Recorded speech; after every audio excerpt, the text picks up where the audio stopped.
You wanna kwanta zuwa Malam Dogo. Barka da zuwa Malam Dogo. Barka da zuwa Malam Dogo. Ha wallahi ba abin. Da zuwa Malam Dogo. Taɗi na zuwa. Malam Dogo.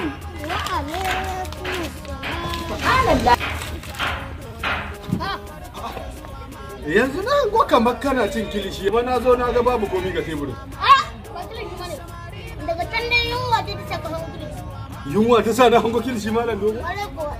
Kenan din ta ka lissahin nan Malam Dogo. Kai lissahi. Ani wa na lissahi.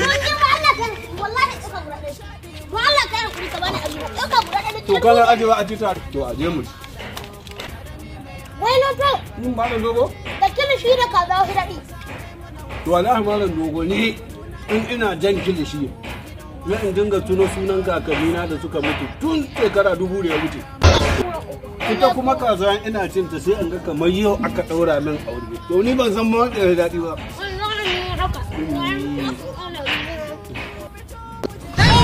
Malam Dogo? Ya zan ƙara ɗauka. Zan sa gasa. In kai ka ci gasa zan bin makilishin nan. In kuma ni na ci gasa za ka tashi kawai. Wayo kaga so yi min to kan ka sa gasa bari in dan ci guda. A'a. Malam Dogo tsaya na yadda ka sa gasa a yi. Dan loto.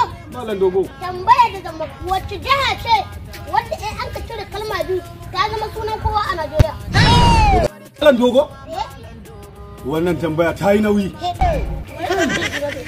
Malam Dogo. Malam Dogo.